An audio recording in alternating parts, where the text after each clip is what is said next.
Welcome back, folks. This is Ragnarok with episode number 52 of my High Elves Mortal Empires campaign on Legendary difficulty. Alright, so I'm gonna wait and see where this army is going. Whatever, I could care less.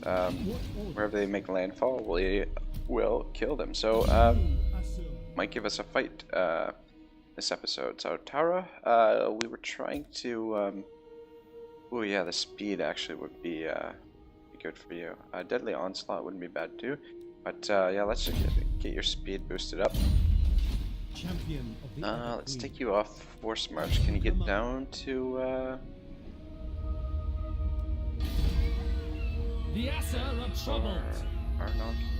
Oh, you gotta get all the way down to fucking Falls Anvil. Alright, so you got a ways to go yet, still, Tyrion, to get those dragons. You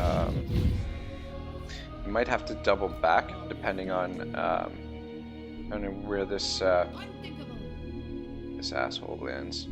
But, I don't know. Why don't you pop into the Unicorn Gate? The fantastic thing is now, is that we've got a buffer here with our allies. So if they want to get to our gates, they have to go through our excuse me, sorry guys. They have to go through our allies first, which is really nice. All right, so we're building here. What about down here? What can we build? All right, perfect. Let's get this bad boy built up. And what'll be left to build here after that? It's left to build here. Okay, so this one's gonna be completely finished, and this one, it's just these two buildings that'll have to be. All right, so we'll keep her here and finish off this what do you call it as well? And I guess eventually we'll send her all the way around here. This will be a good way to stockpile some cash. I really don't think it's, you know, too much of a hurry to build up this stuff. I mean, I don't know. I'm not sure what the most efficient way to do it would be, but anyway, this will work just fine. I'm okay with trying to build up a little bit of a treasury stockpile so that we can we have something to fall back on just in case shit really hits the fan. All right, so hero not moved. Which hero? Okay, yeah, that's fine. Some upgrade, yeah, we know. Ooh, yeah, do want to build that up, but again, yeah, I guess we'll leave it for now. Not a big deal. This one I will build just to get the cash going. I think that one will be. All right, yeah, I think. Just check diplomacy quick, just make sure there's nothing. By the light of the lady, let the supplicant come forward. If we gave you some little bit of cash, if we. Nope. All right, whatever. Sure, once chaos shows up or something, they'll want to ally up. All right, so I guess I might as well return to Tolkien's paper on fairy stories. So. All right, so last time we left off, the last part that I read was, I will give one or two examples of the expurgations I would perform. This will assist the negative side of definition. It will also be found to lead on the second question, what are the origins of fairy stories? Before I do that, I'm just going to look that word up, expurgations. I have no fucking clue what that means. If you know what it means, that's great, good for you, but I don't, so I'm going to look it up. Just give me 1 second. I'm not even gonna pretend that I know what the fuck that meant. Alright, so expurgate, to amend by removing words, passages, or etc. deemed offensive or objectionable. And then the second definition, to purge, cleanse of moral offensiveness. Alright. Okay, so the number of collections of fairy stories is now very great. In English, none probably rival either the popularity or the inclusiveness or the general merits of the 12 books of 12 colors which we owe to Andrew Lang and his wife. The first of these appeared more than 70 years ago, 1889, and is still in print. Most of its contents pass the test, more or less clearly. I will not analyze them, though an analysis might be interesting. But I note in passing that of the stories in this blue fairy book, none are primarily about fairies. Few refer to them. Most of the tales are taken from French sources. A just choice in some ways at the time, as perhaps it would be still, though not to my taste, now or in childhood. At any rate, so powerful has been the influence of Charles Perrault since his Comtesse de Mer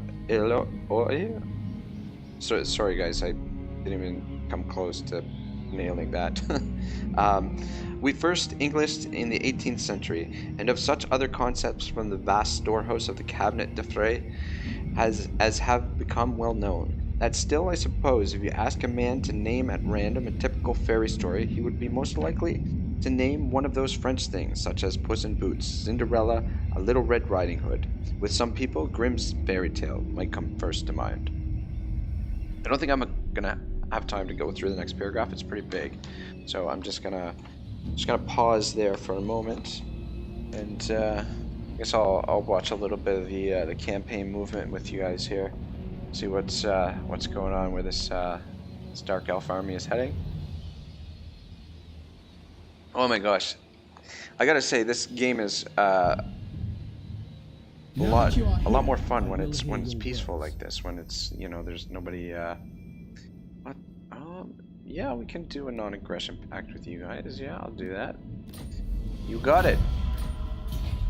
Lizard men, we'll sign up. We'll sign you guys on to the I don't know, the alliance that we've got, the Confederate, or I don't know, Republic or something.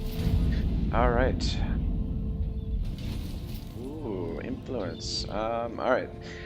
At a great mosque to celebrate Vol the Maker, the floor is cleared so that the Phoenix King and Ever Queen may dance together. The platitudes, the gracious guests are unending, but afterwards they are left wondering who the Phoenix King will bet, so the honor of the second dance. But all eyes are watching, even those of the other king. Insist that Trace and the Ever Queen dance together. What is it? Ooh, that's gonna hurt. But I will do it because I want that influence, so this will give us a good idea of how much we're making by trade. So actually, just let me. Oy. All right, so 11, 5, 6, 8. All right, and reducing our trade by 50%. Oh, minus 11, 3, 5, 2, 2, 6. Only reduced it by 216. So are you telling me we're only making 432 for trade? That's weird. That costs us nothing according to our income.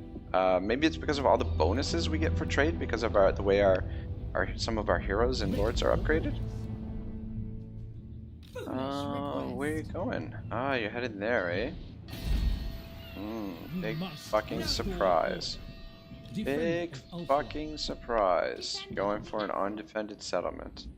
Alright, so I guess we'll double Tyrion back just to deter them from making that attack right now. Alright, Tyrion, you hold up there for now. You've leveled up. Ooh, yes. Very nice. You are now immortal. Perfect.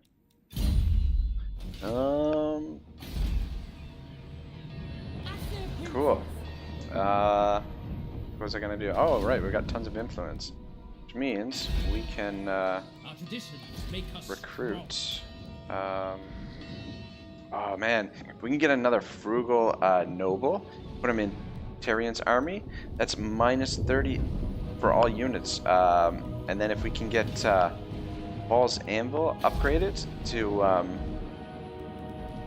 level 5, we can get the Hall of Dragons. It's gonna make having a shit ton of dragons in Tyrion's army all the more feasible.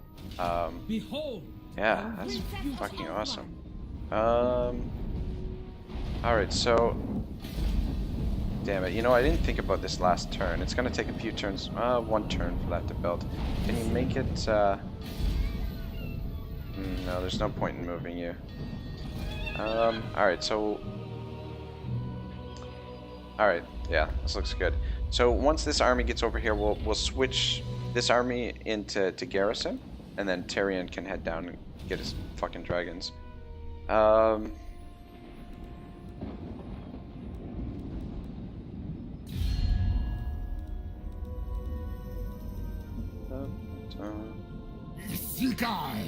can't trade with you anyway, so give us military access. Well, that's not very nice. How about you guys? You guys want a non-aggression? Cool.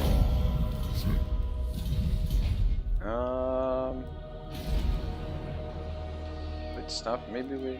I will wait. Yeah. So getting a nice little stockpile of cash built up.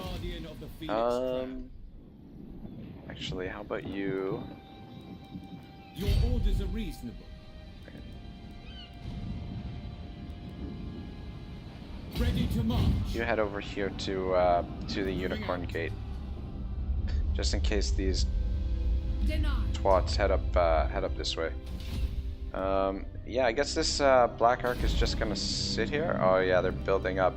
Maybe it would have been a good idea to eliminate that thing while it was there. Should have went out there and got rid of it. Black Ark Corsairs. Black Ark Corsairs. Defender of the Queen. Although I feel pretty confident that these guys can defend that, provided they get a little bit of a garrison there. Maybe we should send our archers up there to help bolster their defenses. I think actually that's what we'll do. I think that's definitely what we'll do. It's gonna delay our trip to the Caribbean or to South America, I guess, Central America, a little bit, but it's all good. It's all good. We got nothing but time at this point. Yeah, you're good. So, yeah, that's fine. Yeah, we'll leave that for now. It's a public order here. Public order's fine. Fuck it. These ones are relatively cheap anyway, so we'll build those for now. Might as well get you going as well. Alright, cool. Alright, so back to Tolkien. Alright. What is he to be said of the appearance in the Blue Fairy Book of a voyage to Lilliput? I will say this. It is not a fairy story, neither as its author made it, nor as it appears condensed by Miss May Kendall.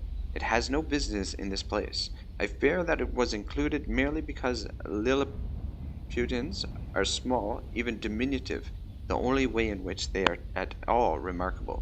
But smallness is in fairy, as in our world, only an accident. Pygmies are no nearer to fairies than are Patagonians. I do not rule this story out because of its satirical intent. There is satire, sustained or intermittent, in undoubted fairy stories, and satire may often have been intended in traditional tales where we do not now perceive it. I rule it out because the vehicle of the satire, brilliant invention though it may be, belongs to the class of travelers' tales. Such tales report many marvels, but they are marvels to be seen in the mortal world in some region of our own time and space. Distance alone conceals them.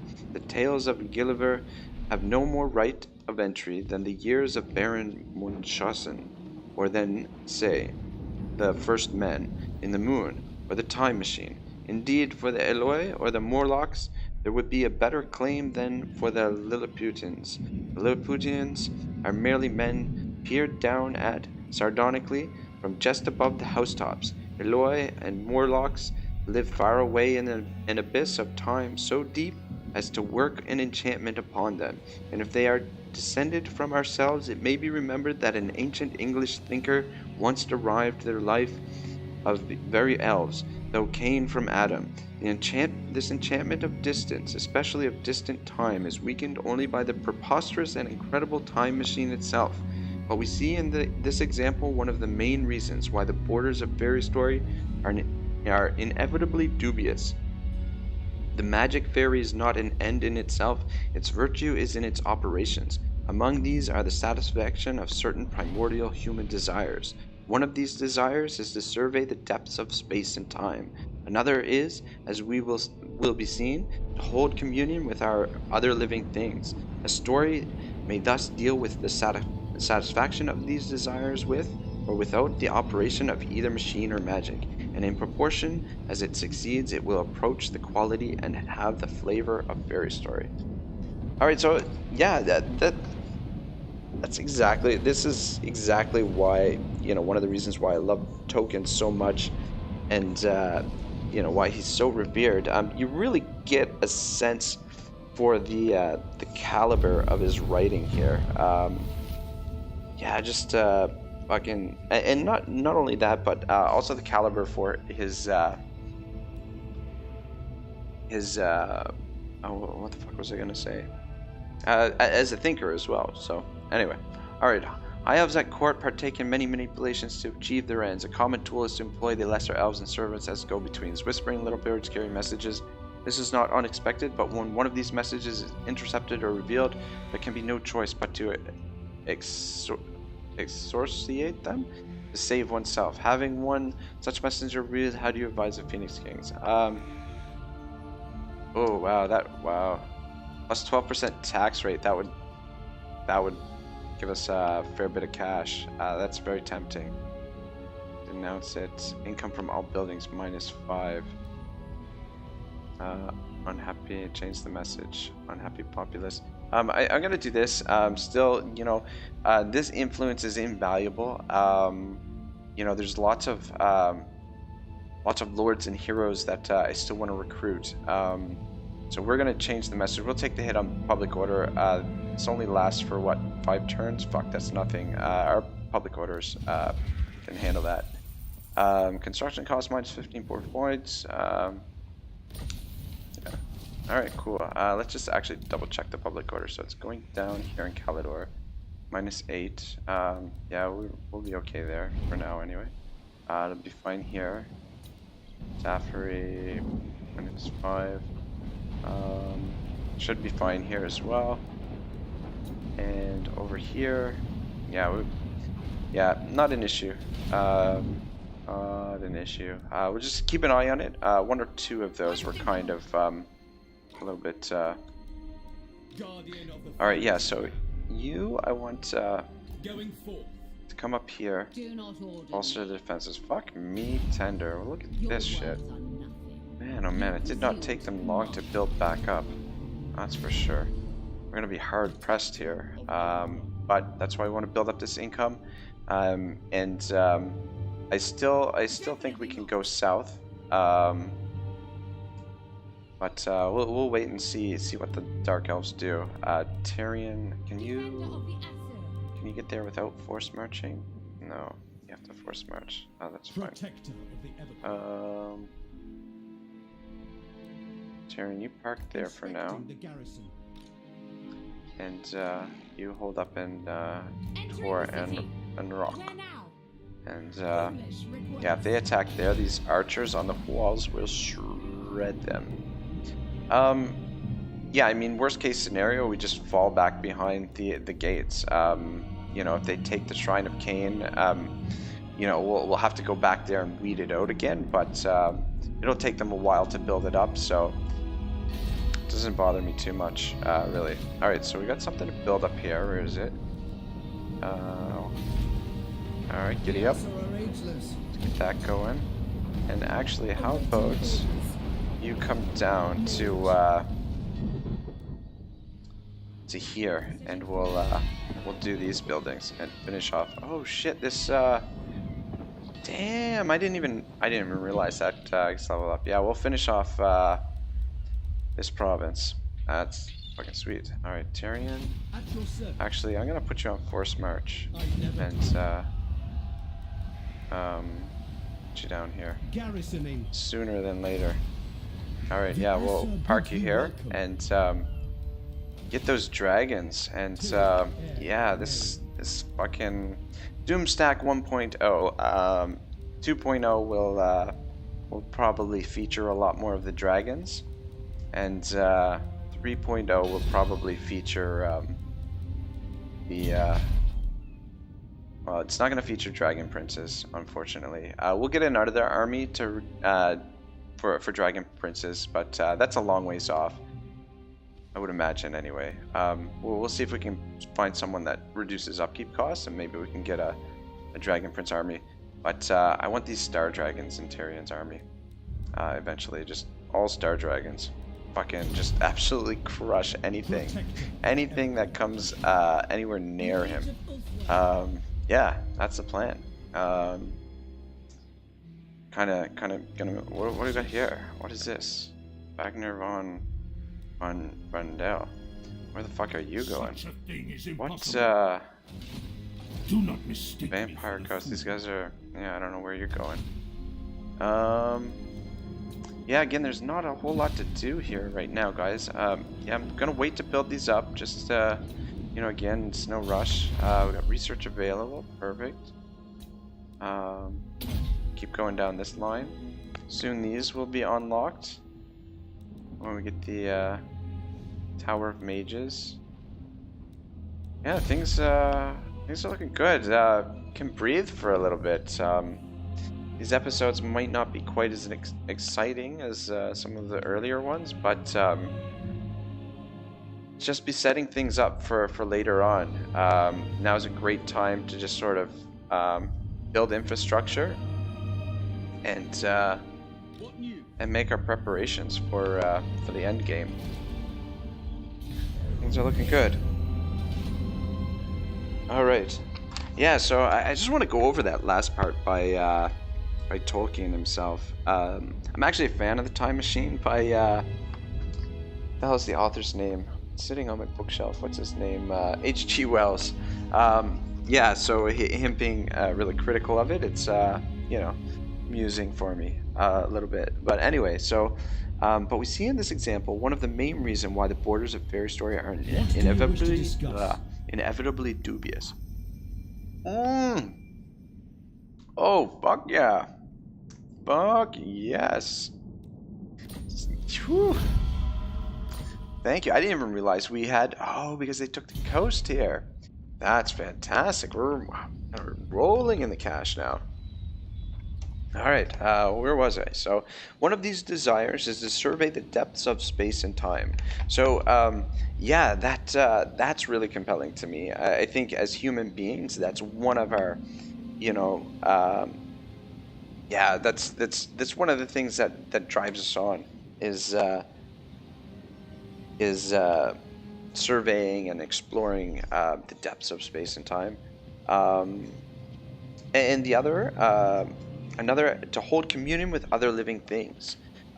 This is something that I think is sort of maybe even a little bit lacking in the modern world nowadays, that we're so disconnected from I don't want to say other living things, but the natural world you know, has been really sanitized, or we've been really separated from the natural world in a lot of ways with you know, part of that I guess is technology, part of that is, you know, the way that our cities have been built, but yeah, I don't know, I think that's definitely an important aspect of being human, is making those connections with other beings. Alright, yeah, so these fucking vampires look like they're coming to Lothern, I guess. I don't know. I don't think they're gonna be able to get through the defenses at Lothern, and Tyrion's just around the corner as well. So we'll see what happens. I do want to get those dragons, though. That's for sure.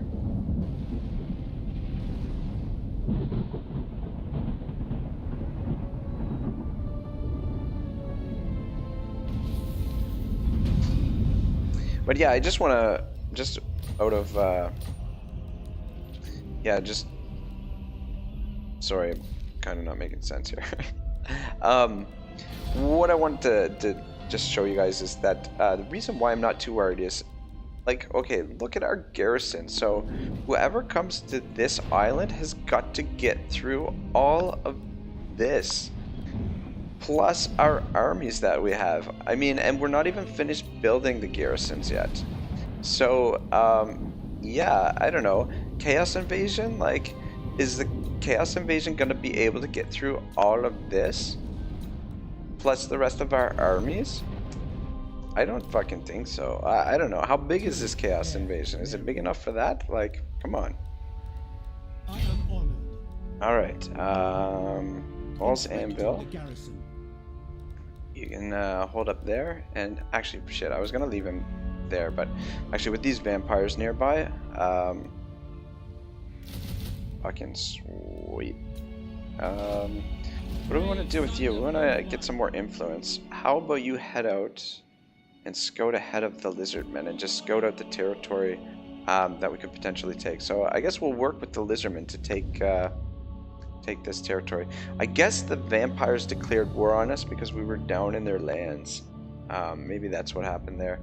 That's fine. We'll go down there and weed them out. I guess that'll be our target instead of the orcs because, I mean, there's one settlement there, and I think this is the orcs as well.